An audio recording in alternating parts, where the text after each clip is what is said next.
All editions of the New American Bible, the Revised Standard Version and the New Revised Standard Version, and pretty much every other English translation of the New Testament translates the Greek word ekklesia with the English word church. Are translators right to do this? Culturally informed scholars know better.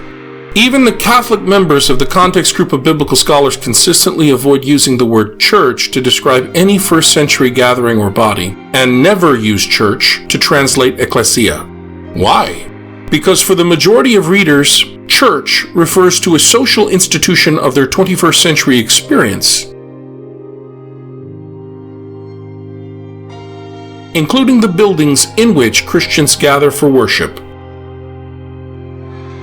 In fact, for the vast majority of Catholic Christians, the word church almost invariably means hierarchy, as it has evolved over the centuries since the resurrection. Since these realities did not exist in the first century, it is wrong to translate Matthew chapter 16, verse 18, "And so I say to you, you are Peter, and upon this rock I will build my church." Instead, it should be something like this: "Upon this rock I will build my assembly, or my gathering, or my group, Jesus group." Because the word ekklesia has a totally different meaning in New Testament times, commentators sensitive to cultural context have been translating the word as Jesus assembly, or Jesus gathering, or, like we do in these Bible Alive presentations, Jesus group. It would be inappropriate to insert meanings from our own social experience into the context evoked by Paul's letters, the Gospel called Matthew, the book of Revelation,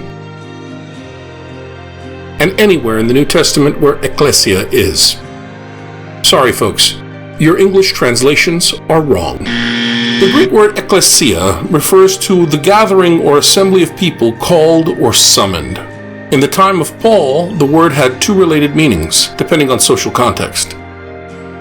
In a Hellenistic polis, an ancient Mediterranean urban center, wrongly thought of as a modern city, the word was used to describe the gathering or assembly of politai, property owners with voting entitlements, wrongly thought of as citizens.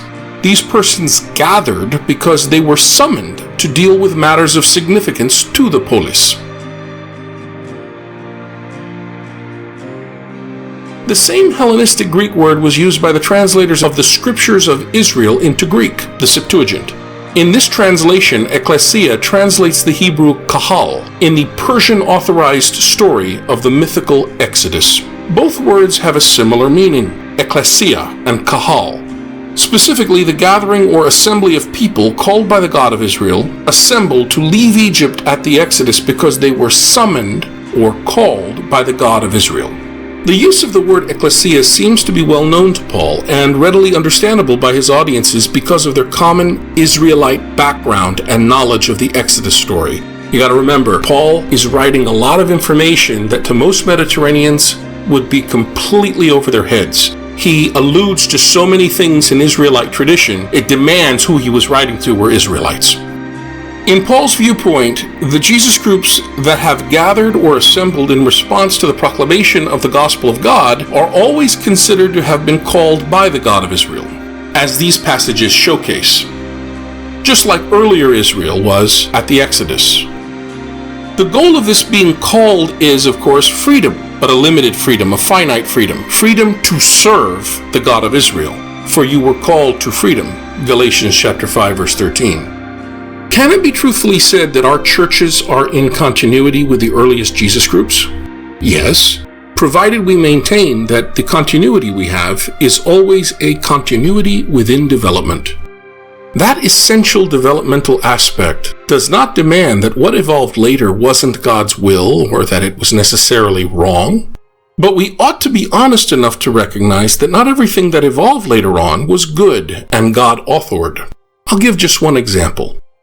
Wherever and whenever authority in the church is exercised, it must be exercised in the manner of Jesus, who came and lived as one who serves. Whenever church authority is detached from this holiness of service, it has ruptured continuity with Christ and his apostles, and is a blasphemy. Whenever church authority seeks to coerce, and therefore places itself above the grace of the Holy Spirit. It is a blasphemous mockery of Christ and the apostles.